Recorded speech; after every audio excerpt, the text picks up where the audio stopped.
China in the World podcast. I'm Paul Hanley. Last Friday, January 3rd, the Department of Defense released a statement saying the United States had killed Qasem Soleimani, commander of Iran's Quds Force, the de facto number 2 in Iran, the head of military, security, and intelligence for Iran, one of the most powerful men in the Middle East. The death of Soleimani, which took both the world and much of the U.S. by surprise, is likely to have significant implications for U.S. relations, not only with Iran, but with the rest of the Middle East and the international community. In the wake of the strike, there were significant questions surrounding U.S. motivations, the decision-making process, as well as growing concerns that it could spark a wider regional conflict.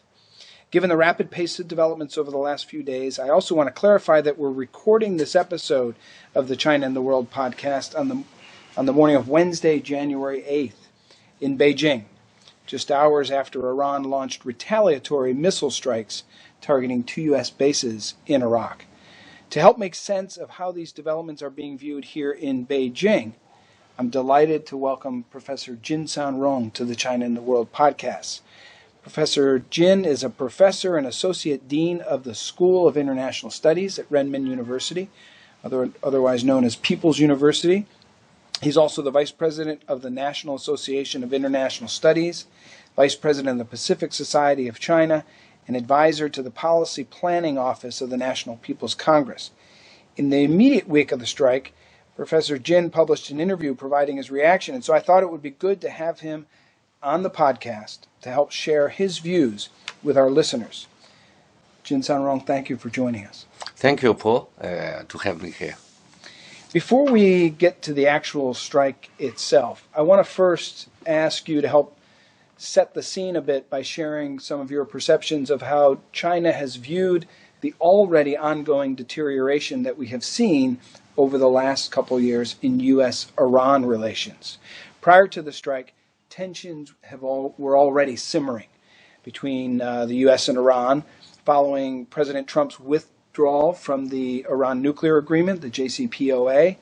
There were Iranian strikes on Saudi Arabian oil fields. There was a seizure of a UK-flagged oil ships in the Strait of Hormuz. There was even the shooting down of a U.S. drone. What was China's position, in your understanding, on these developments, and how has Beijing viewed U.S. intervention in the region having changed over the last couple of years, even going back really to the Iraq War?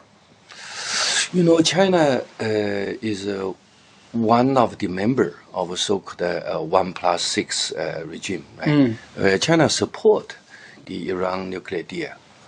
So we're happy to see that deal exists. This is the negotiating the 5+1, including the European countries, China, and the United States. Yes. So when President Trump decided to withdraw from this deal I think since on May 8th last year, China is quite disappointed. Because from Chinese perspective, we need the situation in Middle East, especially in Gulf War, stable, because China is the largest importer of oil, right? I think now our import oil account for 70% of China's whole assumption of oil. So 70% of the imported oil to China comes from the Middle East? No, the total amount of oil consumption should be very close to, I think, 500 million tons a year, and 70% imported from overseas. And among this 70%, another 70% from Middle East. So 70%. So we do need a stable oil supply from that region. We don't want to see the turmoil there. And China also the largest trade partner of Iran.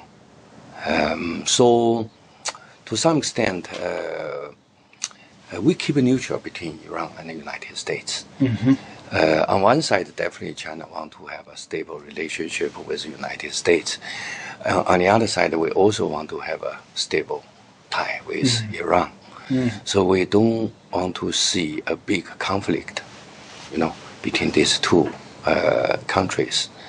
So after the U.S.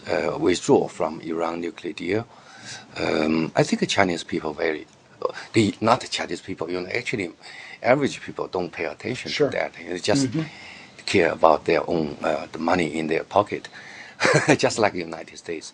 But the elites in Beijing are concerned about the situation. Yeah. We could get a sense of that when the Iranian foreign minister visited China December 31st, just before the new year, meeting with the Chinese foreign minister Wang Yi. Wang Yi was quoted during that visit as saying that China will stand with Iran against unilateralism and bullying. I'm assuming he's referring to the United States.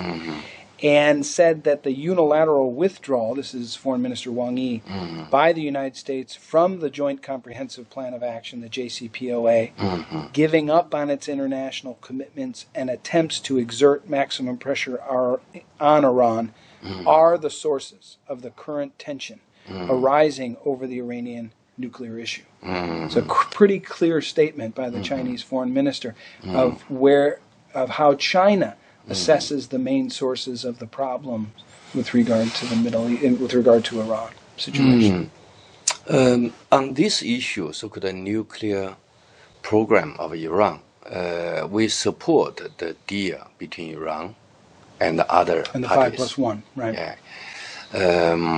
But as for the whole relationship between Iran and the United States, that's too complicated. Sure. Yeah. I think both sides has to take their own problem, right? Yeah. Nobody support the Iranian revolutionaries hijacked the U.S. diplomats many In years ago. 1979. 1979, 40 years ago. People blame that. That's something go beyond the international law. So nobody support that. But another occasion, the U.S. Navy hit down a civil, plane, right, of Iran, and led to the death of 290 people. So China also blamed that. So I think as for the bilateral tie between Iran and the United States, China keep it neutral. Yeah. But on this specific issue, nuclear issue, people here oppose the choice of Donald Trump. So you think foreign minister statements were more focused on the actual Iran nuclear agreement? Yes. He did, however, say, we'll stand with Iran against unilateralism and bullying. And that term, I think, referring to another situation. The second day of Donald Trump came into power, he withdrew from TPP. Yes. Right? Yeah. And then gradually he, withdrew from many Paris commitments. Climate Accord and right. others. Yeah. So I think that makes people worry. Yeah. Used to be, U.S. is the banner of free trade. U.S. is the advocate of, so-called multilateral cooperation. But now U.S. changed. And as a leader of the world, the change of U.S., the impact is much bigger than any other countries. So I think China worry about that. Yeah. So try to maintain the value of multilateralism and try to make UN works. I think that's a goal of Chinese foreign policy now.